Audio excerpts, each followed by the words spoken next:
Assalamu alaikum. This is Hena Zuberi, and you're watching Muslim Network News.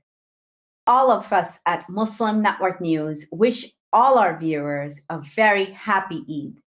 Today, we're bringing to you the best of Muslim Network News. Let's watch.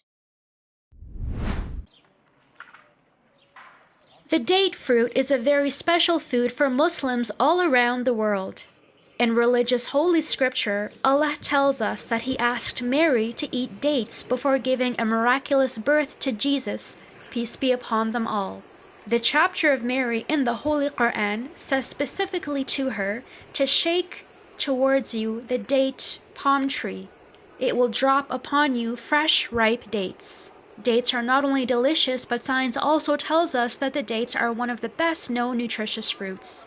Dates contain several vitamins and minerals, and they are high in calories since they are a dry fruit. Including dates in your diet is a great way to increase your fiber intake. Dates also contain several types of antioxidants that may help prevent the development of certain chronic illnesses. There are hundreds of varieties and sizes of dates, and an average size date could be around 50 calories. Retired shopkeepers Elise Lutz and Harry Deckers are now the tenants of the first ever 3D printed house in the Netherlands. They received their digital key for the 2-bedroom concrete bungalow. The digital key is also an app allowing them to open the front door. Oh, de boom. Kijk, Harry de Beuk. Ja, prachtig. Oh, supermooi. Mooi uitzicht. Vind ik mooi. Ja, prachtig. Ja, ik vind dat juist mooi. Een oneffenheid. Het is net alsof hij hier even gestotterd heeft toen hij verder is gegaan. Ja, het is echt mooi. Het voelt echt heel goed. Ik vind de kleur ook prachtig. Binnen is de kleur echt puur. Ja, goed. The new house was printed in 24 parts in a nearby factory. It was then assembled on the actual site. The single-story home has more than 1,000 square feet of floor area, with a spacious living room and 2 bedrooms. The couple pays €800 a month, and their 6-month contract starts from August the 1st. Grooves, where the printer shuttled back and forth, can be seen on the walls of the 94 square meter building. Designers say the house fully complies with Dutch building standards, and that the building will become more sophisticated as they grow from the knowledge gained. This war-torn nation of almost 30 million people is divided between political and sectarian lines. Despite this, there is a commonality that unites them all, and more visible during the holy month of Ramadan. That endearing thing is actually food, in particular sweets and samosas. This is known as a famous hot spot for buying the best sweets in town. Isa El-Shabi says, "The sambusa is a beautiful food and it tastes delicious, especially so during this blessed month." هذه السمبوسة غذاء جميل وطعمها لذيذ خاصة في هذا الشهر الكريم ويتنافسون عليها الشعب اليمني جميعا خاصة في وقت الإفطار. The sambusa, stuffed with vegetables or meat, is found across the Middle East. In fact, the Arab sambusa is a cousin of the South Asian samosa. In Yemen, they are a much-loved tradition. In the capital city of Sana'a, streets bustle with Muslims buying tasty treats before iftar, the break of fast. For Yemenis, crispy sambusa, spongy rawani, or syrupy baklawa are at the heart of the Ramadan experience. Unfortunately, the deep economic crisis in Yemen is making the price of this national favorite out of the reach for many. You're watching Best of Muslim Network News. Let's take a quick break. We'll be right back after these messages.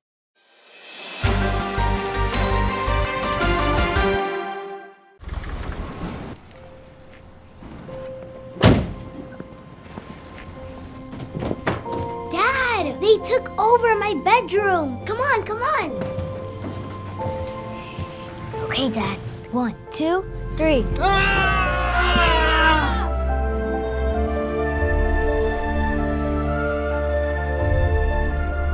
Dad!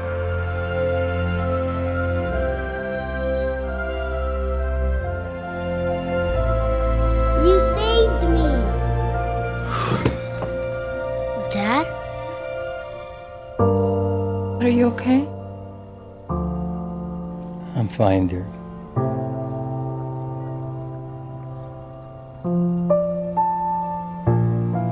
Your hero needs you now, and AARP is here to help.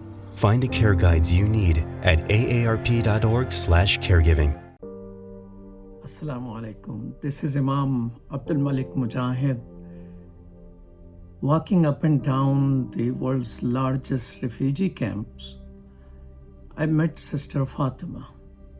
Well, I'm calling her a sister. She was just a teenage girl, my granddaughter's age. Her parents were slaughtered by the Burmese military, and she was dragged by the Burmese soldiers to their hut, and all night long she was violated. She lost consciousness. When she regained, and in the morning and soldiers were themselves away, she ran and hid in a vegetable patch. Some people saw her, gave her clothes, and took her 4-day-long walk to Bangladesh. Who will speak up for her? Who will stand up for her if not you and I? It's our responsibility. It's our duty, brothers and sisters in humanity. And that's why I like you to support Burma Task Force. I'm a volunteer for it. But Burma Task Force is standing up to stop this genocide, violation of our sisters. You and I are free, they are not.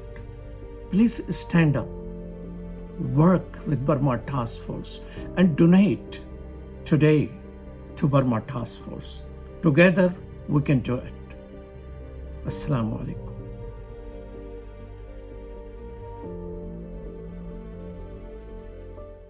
Despite the development of a COVID-19 vaccine, millions around the world will not have access. We need a vaccine that's free and available to everyone, everywhere. It's time for a people's vaccine.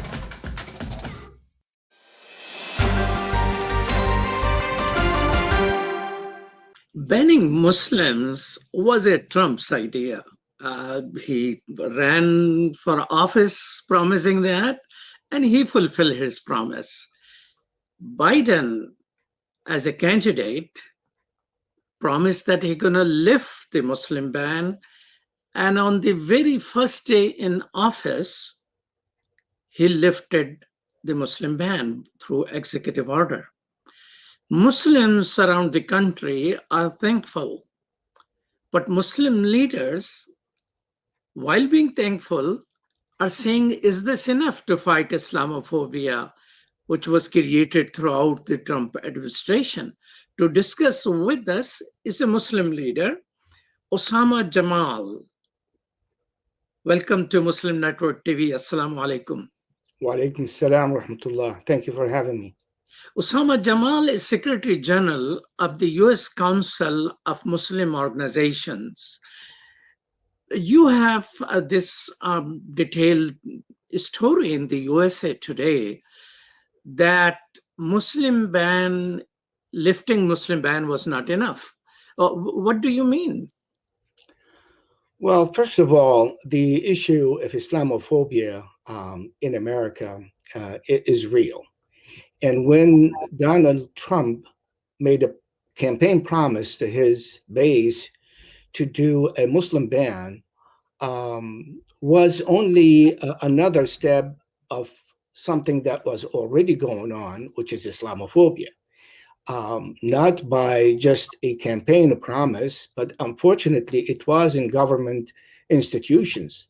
Many times, civil rights organizations would spot a trainer, a speaker to government agencies who is Islamophobic or she is Islamophobic, and they are trying to educate our officials or members of government.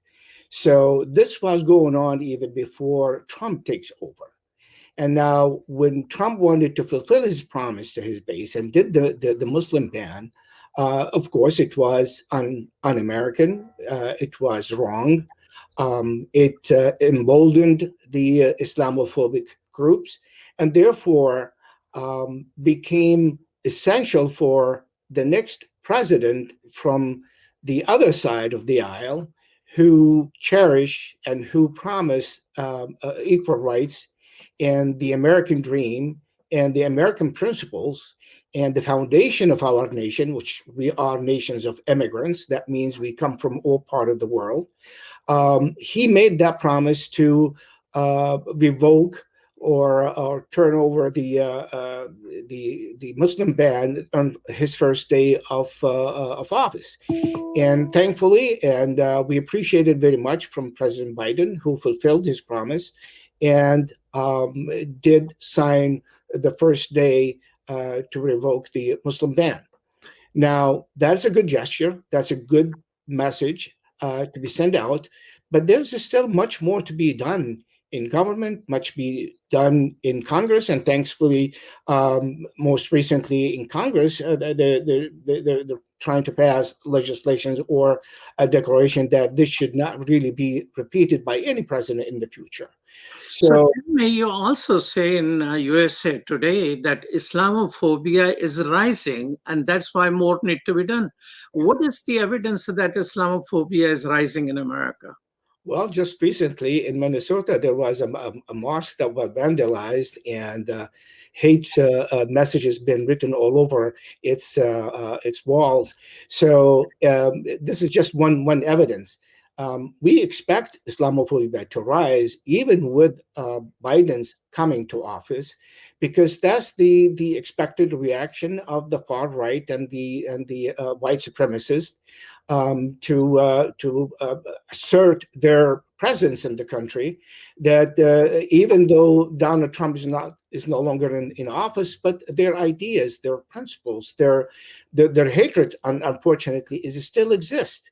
And therefore, it has to take more than just a signature on a paper. It says we revoke Islamophobia to really have the peace and the true manifestation of one nation under God.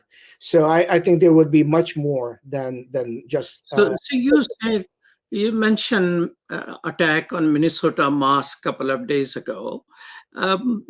Is it common for mosques in America to be attacked? Well, unfortunately, there has been a trend, not on a larger scale, but enough to raise serious concern.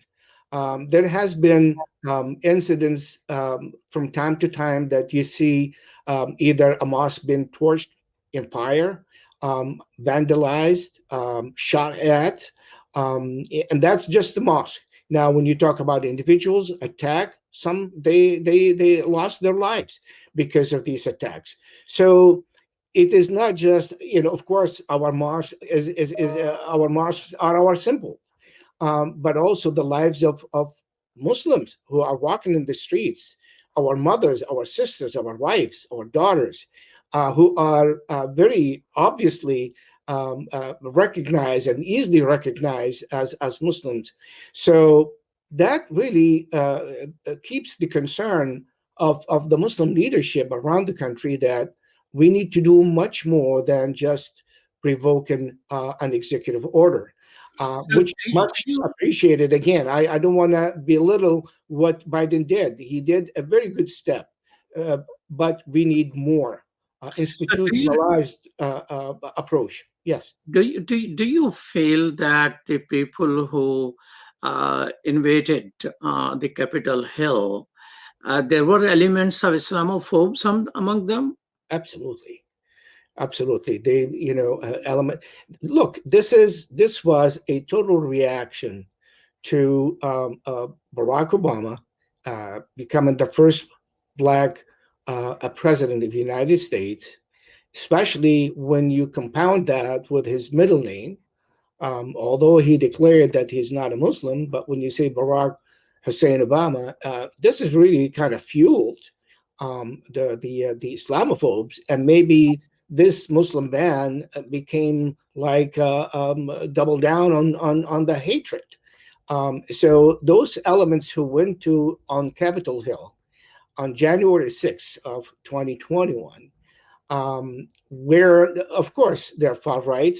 They were against everything, not just Muslims, against Jews. Do you think there's an overlap between the right-wing extremist and Islamophobe? Do they more or less the same type of people? They have common. Some of them do come from the far right, absolutely. Some of them are specialized in Islamophobia.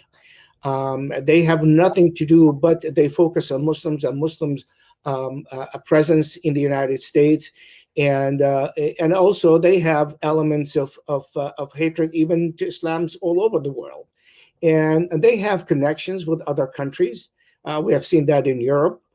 We have seen the same gurus of Islamophobia in the United States have a good relationship and sometimes lectures in Europe. So it is a combination, and it is a collaboration, unfortunately, between these forces. Do you feel that media is doing a good job when it comes to focusing on Islamophobia? Well, obviously, Fox News and the likes would not focus on Islamophobia. Liberal, progressive media, not to the degree that became an alarming to the American people that Islamophobia does exist and we must fight it. They are much better than in the past, and maybe Donald Trump put them to test and forced them to speak about Islamophobia in some incidents. They have not done enough. They did some, but not enough. Not to that point where we believe they are a true champion of human rights and civil rights in this country on equal basis. When there is an attack on a Jewish synagogue, the entire network news all over talking about it. In this Minnesota incident, we did not hear anything in the main news in the same level that we have seen in others. Is there President Biden or anyone in the federal government condemned attack on Minnesota mosque so far?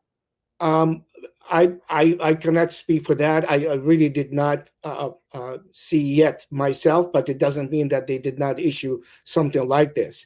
If they did, that is commendable. That is assuring that they are watching and they will not let any incident of this sort, whether for Muslims or non-Muslims, without immediately commenting and then immediately denouncing these types of acts.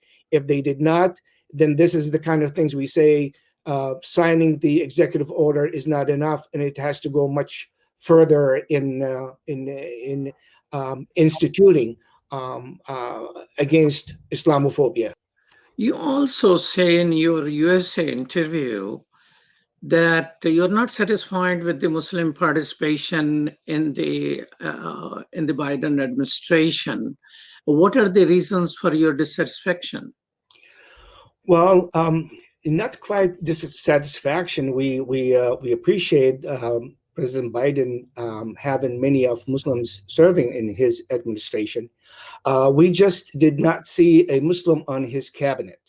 The president said he wants to have an administration that represents America.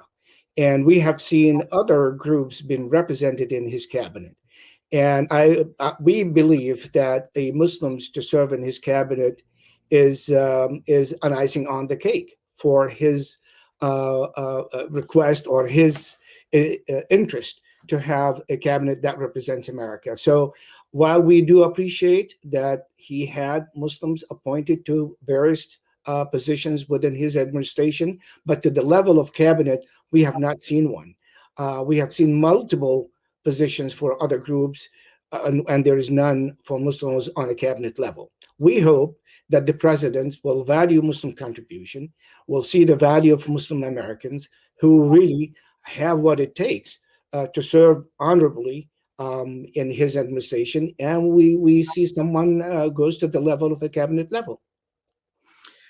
Well, before we end our conversation, tell us about how many members the U.S. Council of Muslim Organizations have, which you represent as a Secretary General. Well, the U.S. Council of Muslim Organizations, we are approaching 35 organizations, and some members of our organization or our council are councils within themselves. And so by extensions, you can say we have quite a bit of reach and base within our council. For instance, we have the Islamic Shura Council of Southern California. We have the Majlis Shura, the Muslim leadership in New York. We have the Council of Islamic Organization, Greater Chicago. We have now a new council joining us, the Arizona Council. We have the Northwest Pacific Muslim Forum of the Northwest Pacific, which is about 3 or 4 states, Alaska, Wyoming, Washington, and Idaho, and Oregon. So we have quite a bit of members of our council who are also councils, and they do have other membership within them. We believe the U.S. Council will continue to grow, will continue to encompass our community so that we have a good representation of the beautiful diversity within the Muslim community. I think the Muslim community could be a beautiful mirror of what America is all about. We have white, we have black, we have Arabs, we have non-Arabs, we have young, we have all types of even profession and specialties, from civil rights, legal rights, grassroots, relief organizations. I mean, it is truly a great representation, a great diversity, and we call it unity without uniformity. Thank you so much, Osama Jamal. Appreciate your participation in today's news segment. Osama Jamal is Secretary General of the Council of Muslim Organizations in the United States. Back to you, Hena. The US is pulling out of Afghanistan. That news has been around, but now US is deploying more forces actually to defend those who are withdrawing. Today, United States ordered all the unnecessary embassy staff in Afghanistan to leave the country. Peace process with Taliban, unfortunately, has broken down. They refused to attend the meeting. So what's happening there? And at the same time, the civilian casualties are rising. To discuss this and other Afghan situation during this critical time when some people are already comparing Afghanistan withdrawal to the withdrawn US withdrawal from the Vietnam, it may or may not be correct. And to discuss with us is from Wilson Center, Michael Kugelman is the Deputy Director of Afghan Program at the Wilson Center. Welcome to Muslim Network TV. Thank you very much for having me. It's great to be here with you. Why the peace process has broken down with Taliban? They recently refused to attend the meeting. Well, the Taliban has had a very consistent position that all U.S. troops must be out of Afghanistan by May 1st. And of course, that was a stipulation and an agreement that the Taliban had signed with the U.S. government more than a year ago in February 2020. So now that the Biden administration has announced its withdrawal plans, which call for U.S. forces to start leaving Afghanistan by May 1st, but not to be completing that withdrawal until September 11th, that has made the Taliban very unhappy, and it was essentially said that it's not willing to participate in any type of peace conference or really any type of peace activity in Afghanistan until every U.S. troop has left the country. So that's, at least at this point in time, this is why the Taliban has declined to participate in this peace conference in Turkey, and also why it has threatened to stage attacks on U.S. forces that are still in Afghanistan after May 1st. Well, then it means that May 1st is going to even accelerate all the attacks and everything? Well, it's unclear. Some would argue, and I would argue this as well, that the Taliban would be much more likely to attack U.S. forces in Afghanistan if there is no clear date when U.S. forces would be gone. So if the Biden administration had simply said, well, we're not ready to leave Afghanistan yet, we'll wait until the job is done or something like that, that definitely would have made it much more likely that the Taliban would stage attacks on U.S. forces. But the fact that President Biden has said specifically that all U.S. forces will be gone by September 11th, at least the Taliban knows that the U.S. is on its way out. But keep in mind here, the operative point is that the agreement that the Taliban signed with the U.S., it obliged the U.S. forces to leave by May 1st, but it also entailed the Taliban agreeing to stop staging attacks on U.S. forces. And so for more than a year, there's not been one American soldier that's been killed by the Taliban in Afghanistan. And the Taliban has suggested that if the U.S. overstays the May 1st deadline, then it essentially has violated the agreement, making the agreement null and void, and that then gives the Taliban the excuse to start staging attacks on U.S. forces again. So it's very complicated, but very troubling. President Trump wanted it to happen by May 1st, and he faced some challenges from the military personnel. And the same military people probably told Biden not to do that. So do you think Taliban will be somewhat charitable on that situation?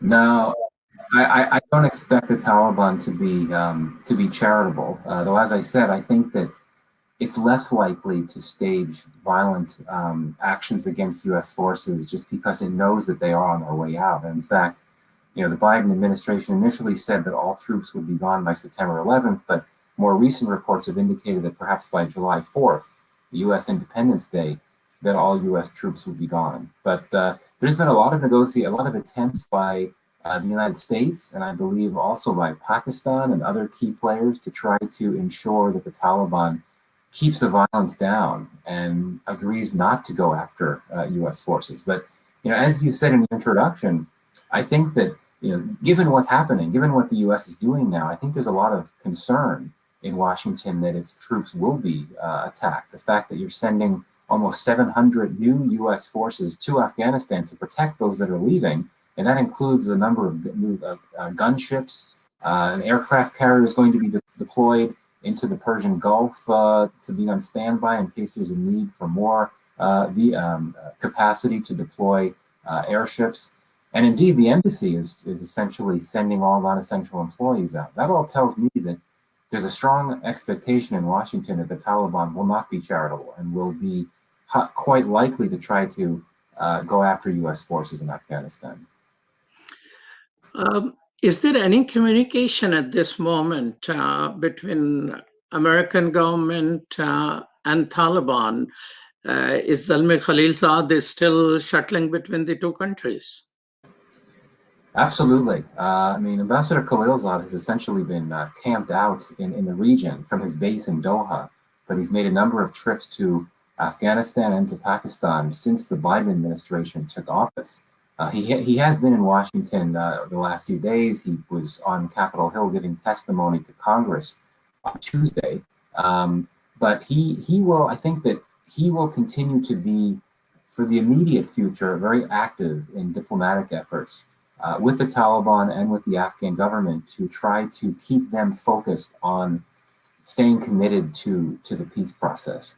Even though both the Taliban and the Afghan government have reason to be unhappy with the United States, the Taliban because U.S. forces will not leave on May 1st, and the Afghan government is unhappy because U.S. forces are leaving, even if it's a few months after May 1st. So yeah, I think that for now, so long as U.S. troops are still in the country, I think that Khalilzad and others will be very active behind the scenes, also publicly, trying to push both sides, the Afghan government and the Taliban, to remain committed to the peace process. The big question is what happens after the last U.S. soldier has left Afghanistan, whether that's July or September. What does that then mean for U.S. policy? Now, the administration suggests it'll continue to be involved diplomatically, supporting the peace process. But it may be very difficult for the US to have a diplomatic role in the peace process when there's no longer any security forces there. The embassy probably won't feel safe. Diplomats on the ground are not going to be very comfortable given the security risks. So I think all bets could be off after US forces have left Afghanistan. Why civilian casualties are already going up? Yeah, this is one of the many tragedies of Afghanistan. Indeed, what we've seen over the last few years, ironically, since this broader peace and reconciliation process began, is that the Taliban has intensified its operations on the battlefield. This has led to more civilian casualties. The Afghan government, the Afghan military has also stepped up its activities to try to go after the Taliban. That's led to civilian casualties. You've also had non-Taliban units, militias, that are connected to the Afghan government and to the US that have been engaging in actions that have caused civilian casualties as well. The main reason why we've seen this upsurge in violence and battlefield activities that's led to civilian casualties is that everyone wants to strengthen their bargaining position in negotiations. Each side wants the other to feel weak and concerned and in a position to make concessions to the other. But at the end of the day, it's the Taliban that has the upper hand. It thinks it's winning the war. It's taken over more territory than it has at any other time during the war. Afghan forces are on the defensive. You've had cases of Afghan soldiers actually abandoning their posts. There have even been some cases of Afghan soldiers joining the Taliban. So the Taliban has all the leverage, unfortunately. How long do you think the Afghan forces, which has been trained by the United States and armed for the last 20 years, how long do you expect them to survive Taliban? Well, the conventional wisdom, which I think is accurate, is that so long as the US and the broader international community continue to provide financial support to the Afghan security forces, that they'll hold it together. They certainly have enjoyed improvements in battlefield capacity over the last few years, really over the last decade or so, because of training and advising mission from NATO. There are significant major constraints, particularly in the realm of air power, airstrike capacity. That's something that there's really been a strong dependence on the US for. But that said, I think that these nightmare scenarios about the Afghan military fracturing or falling apart, I think that's unlikely, as long as the financing keeps coming in. And to emphasize, the Afghan states, including the Afghan security forces, are heavily dependent on international support. So, so long as soldiers keep getting their salaries, which in most cases are funded by the international community, as long as you have that morale in place, as long as weapons continue to be paid for, costs can be maintained through international support, that should keep the Afghan security forces together. But if the US were to cut or to sever or even reduce financial support to the Afghan security forces, that's when I think you have to worry about the possibility of a total collapse. So do you think there is appetite in the alliance forces to continue to fund Afghanistan army while they're losing to Taliban? Yeah, it's a great question. There's already been donor fatigue over the last few years as donors have seen the situation in Afghanistan go from bad to worse, despite all of this funding coming in. Because as you mentioned, the Taliban has been performing so well on the battlefield and has been able to prevail in many contexts, particularly in terms of taking over territory. And I think that, as I said earlier, it's going to be very difficult for the international community to manage large inflows of aid in and within the country if you don't have a security presence on the ground. I mean, the US government has said the only security presence that will be on the ground are personnel to protect the embassy, and that's it. So I think it's unrealistic to think that current aid levels will be maintained once US forces have left. But I do think in the immediate term, the US and probably many of its NATO partners will continue to provide some level of financial support. It's just not clear exactly how much. Do you see any possible scenario, Michael, in which United States changes its decision and say, no, we need to have more forces there? Yeah, it's a great question because there have been other US presidents that have said they're prepared to leave and they end up not leaving. But I do think this is a final withdrawal. President Biden has never been comfortable with staying in Afghanistan. But I do think there is one potential scenario under which U.S. forces could return to Afghanistan, and that scenario would not be one in which the Taliban is doing increasingly well and threatens to take over the government. I think the scenario that would lead to a potential return of U.S. forces is if U.S. Officials conclude that there is a terrorism threat emanating from Afghanistan that poses a clear and direct threat to U.S. interests and personnel outside of Afghanistan, including in the United States itself. So, in other words, if the U.S. concludes that the very reason for its decision to pull out, which is basically the fact that there's not a sufficient terrorism threat to oblige it to stay, if that no longer applies, and the U.S. concludes that the threat of international terrorism has become serious again, that could compel the administration to send a small number of counterterrorism forces back. Now, of course, the Taliban would not accept that, which would cause additional complications. But I think that in the absence of a peace agreement, which is unlikely anytime soon, I think that you can't rule out that possibility of a stepped-up terrorism threat compelling U.S. forces to return. That said, I do think that we shouldn't overstate the potential threat of international terrorism even after U.S. forces have left, because it's very different in Afghanistan now than it was in 2001. Al-Qaeda is not as strong as it used to be. Daesh is there, and it's resilient, but it doesn't, in my view, it doesn't have the capacity to plan and mount attacks far away from Afghanistan. At least the ISIS faction in Afghanistan doesn't have that capacity. But don't you think the terrorism label has been relatively flexible where you apply, when you apply, how you apply? Whole lot of variables go in deciding that. So Pakistani Taliban are allied with the Taliban, right? That's how they came into being. Is this a terrorist group? Is Taliban going to support them? If Taliban are going to support them and they're operating on a bigger spectrum, or some of the Taliban, some of those people are trying to do things in the Central Asia. So don't you think that particular definition might create more complexity instead of resolve it? Well, you're right. I think that a good term to describe the terrorism state of affairs in Afghanistan and the broader region is fluid. You've got a lot of different regional militant organizations that are floating around. Most of them draw on local recruits, but there are also a number of foreign militants that are affiliated with and members of these groups. And I think that, as you suggest, a group like the Pakistani Taliban is it's allied with the Afghan Taliban. It's also allied with Al-Qaeda. So I think that you've got this large network of alliances between different terror groups, both international and local. The odd one out is ISIS. It's a rival of all of these groups because it's a rival of Al-Qaeda's because of a dispute that arose many years ago. As an interesting story that you had a new chapter of Al-Qaeda called Al-Qaeda of Iraq, but it split off from Al-Qaeda Central because of disagreements about how much violence was justifiable to use. And then Al-Qaeda of Iraq became ISIS. So ISIS is sort of the odd guy out, so to speak.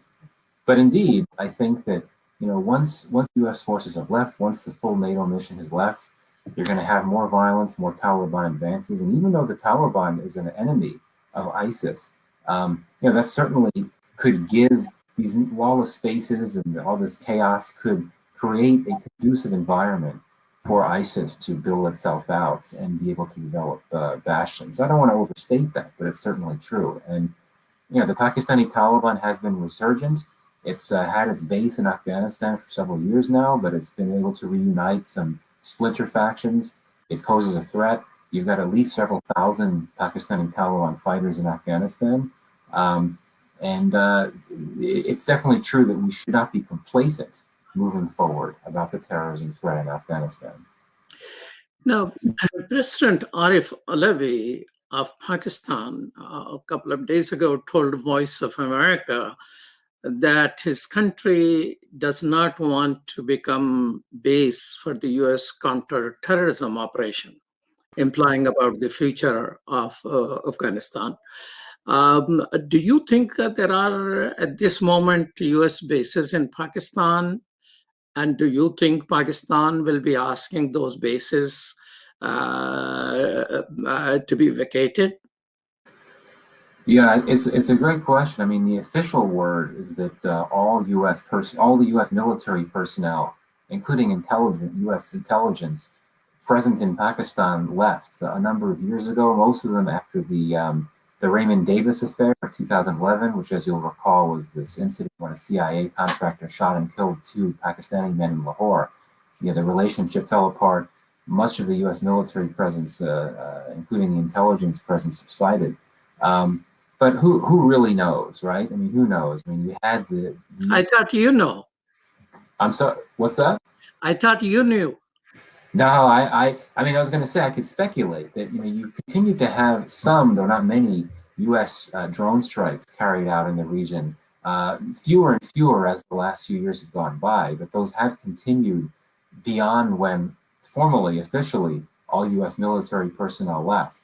So I really don't know what's going on now, but I do think that there is definitely a possibility that the U.S. could try to work out an arrangement with Pakistan where the U.S. can base some type of modest military contingent at one or more Pakistani military bases in order to enable it to maintain a counterterrorism capacity vis-a-vis Afghanistan, just because it's not going to base any troops at all in Afghanistan. There are other possibilities. Uzbekistan has been mentioned as a possibility. The thing about Uzbekistan and Pakistan is that there's a precedent.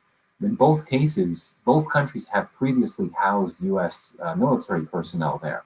Now that's an open secret. It's not even a secret. It's public knowledge. And when the U.S. was in the height of the drone war some years ago, it was using bases in Baluchistan, the Shamsi air base there, to load drones and send them out. So one can't rule out the possibility that the U.S. will try to work out an arrangement again. I mean, you're right that the public word from Pakistan is that it is not interested in housing U.S. troops. I believe General Bajwa may have said something to that effect as well. But nothing can be ruled out. And the U.S.-Pakistan relationship is a transactional one in its security assistance, or trying to focus on ensuring that India does not develop a deeper presence in Afghanistan. Maybe that would make Pakistan more willing to house U.S. forces, but obviously it would be very controversial politically. It would be real dynamite, so to speak. No political leadership or military leadership in Pakistan would want the public to know that it's allowing U.S. forces to be based in the country. But of course, these things are meant to be secret, but eventually the word gets out. So it would be very risky for Pakistan to do that. Is U.S. looking for bases in India if Pakistan does not want to work? Yeah, I mean, that certainly is a possibility. That's on some levels would be a logical place to look, because obviously the U.S. has a strong relationship with India, but the logistics, the geography, or the location, India's geography could make that difficult, because I think that the U.S. would need overflight permissions from Pakistan, because it will be flying military equipment or whatever the case over Pakistani soil. That would be a very controversial thing for Pakistan to let the U.S. do. But indeed, I think that we can't rule out that possibility. And I think India makes more sense than, say, a U.S. base in the Middle East, which is so much further away. That's been described as another possibility, that the U.S. could use some of its many military infrastructure in the Gulf, in the Arab Gulf region, to house a counterterrorism force. But that's a bit far away. India's a lot closer. But again, given that it would need those overflight rights from Pakistan, which it may not be willing to provide, I'm not sure that would be viable. Tell me, are the Taliban of today any different than Taliban of the day when we started bombing them? This is another great question, and it depends on the perspective. There's some that are optimistic and say, well, look, you've got new generations of Talibs that have come of age more recently, and they are more open to this idea of being moderate and things like that. And these people that make that argument will point to the fact that the new breed of Taliban leadership own cell phones, and they take selfies, and they engage with foreign media. They speak to women journalists, and so on and so forth. That may be true, but I think that's a bit superficial. I think what you have to look at is what is happening in areas of Afghanistan that the Taliban controls. And to the extent that we know, it does seem that, it's not quite the governance structures and tactics that the Taliban uses are not as draconian as they had been in the late 1990s, but still, it sounds like it's very difficult for women to be out in public. There are limitations in terms of what they can do.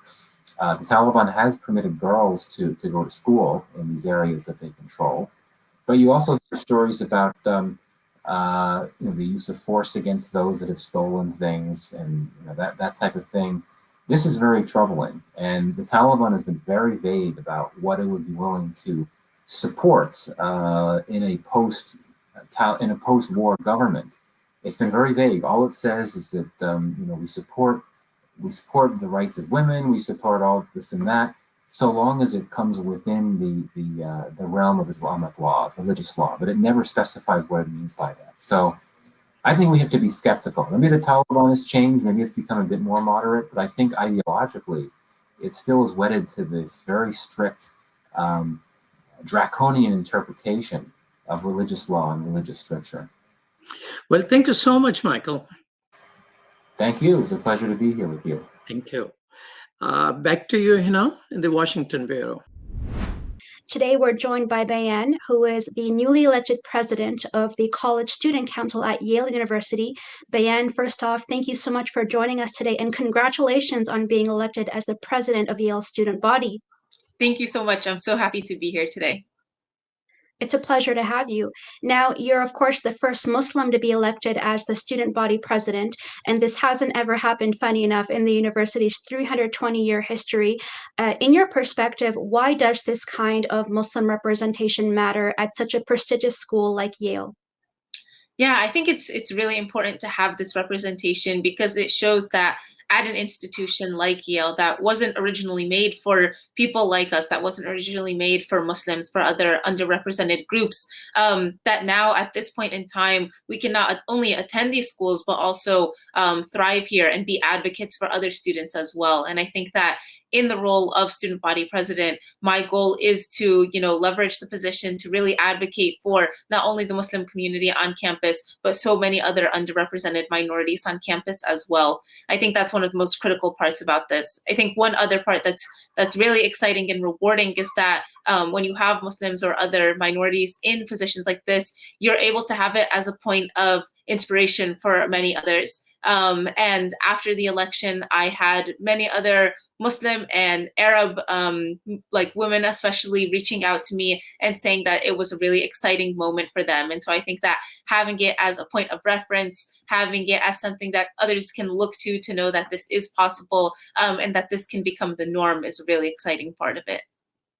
Wonderful. So when you initially ran for the Yale College Council president, I'm sure there was a little bit of a process there. If you could describe to us what your goals and visions were at the time that you were able to articulate to students on campus, and for the university as a whole, what had you planned at the time? What are you planning for your future outlook? Yeah, of course. So it definitely was a big planning process that went into running.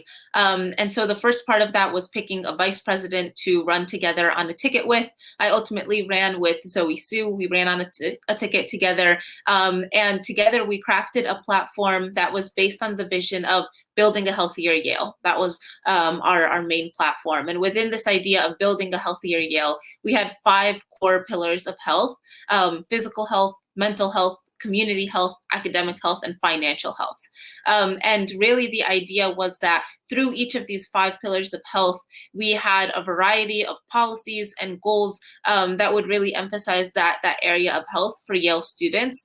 And the idea was that we would take a very holistic approach to health at Yale, that we would ensure the well-being of students in all of these different aspects of their lives. And so that was our main platform and our main goal. And I think ultimately the vision was to build a Yale where we do emphasize the well-being of students in all aspects, where we make sure that students have, the resources and the systems in place that they need to thrive in all aspects. Wonderful. That's really fascinating. And thank you for going into the different kind of pillars and the visions that you had with your running mate. Now, Bayan, we often hear about the importance of diversity and representation, especially within educational institutes. But what do you think are the benefits of having such interfaith representation, and especially when it comes to youth-led spaces? Yeah, I think it's especially critical in youth-led spaces because this is a pivotal point where we have the opportunity to foster a lot more of these conversations. I think when you're looking at an institution like Yale, where we've always had a quite small Muslim community, having interfaith dialogues in this position means that we can center a lot of the religious considerations that students have, and that not only means Muslim students but also other religious students on campus, other religious minorities. It means that we can take their needs and their considerations and make sure that those are emphasized and that those are centered in the conversation, especially if these are things that have been overlooked or ignored before. And so I think that's a really critical part about it. I also think that having this, at the college level, having this exposure right now is really important for people because we're able to set the stage from now that having these interfaith dialogues is incredibly important. And my hope is that, emphasizing these conversations during my administration will allow other students to go forward even after Yale and realize that this is an important consideration to always have and something that they should keep in mind as well. Wonderful, wonderful. Thank you so much. Now, on a more personal level, I really wanted to go back to your thought process before you decided to run and ask you, was there a specific moment or a specific experience that made you decide or realize that you wanted to run for the student body president? Yeah, that's a great question. I think it was a very long-term culmination of things that ultimately led me deciding to run. I was involved in Yale College Council since my first year at Yale. I became involved right away because it seemed like a great opportunity to become involved on campus and to be able to advocate for change in a very tangible way. This past year, I was especially involved with Yale College Council as a member of the executive board. And I specifically got to serve as the Health and COVID-19 policy chair. And in that role, I was able to work on a lot of projects that had very direct and tangible impacts on, on the student body and on the health of the student body. And so I think that in this role, seeing the extent of projects that I could work on, seeing how much of an impact I could have, and seeing how directly I could impact students at Yale was very exciting and very rewarding for me. And so my goal was to take it one step further. If I was able to make a sufficient amount of change and progress in, my year on the executive board, then my goal was to continue that even further and see what I could do as president. And so I think that was one of the biggest factors in my decision, realizing that in the role of student body president, I would be uniquely suited to continue affecting more change, continue steering advocacy in a way that, prioritized all different groups on campus. I think that was a really critical part of it as well.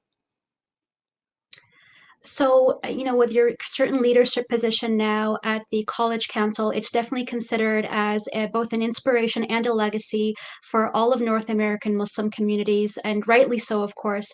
If you could just talk a little bit about, I know that you had covered this, but if you could talk a little bit about the kind of initiatives or future outlook that you would hope to see at Yale, and maybe perhaps just go into the changes that you would hope to see at either a university at Yale or at any North American university when it comes to things like inclusion and safe spaces for interfaith minorities or racialized minorities.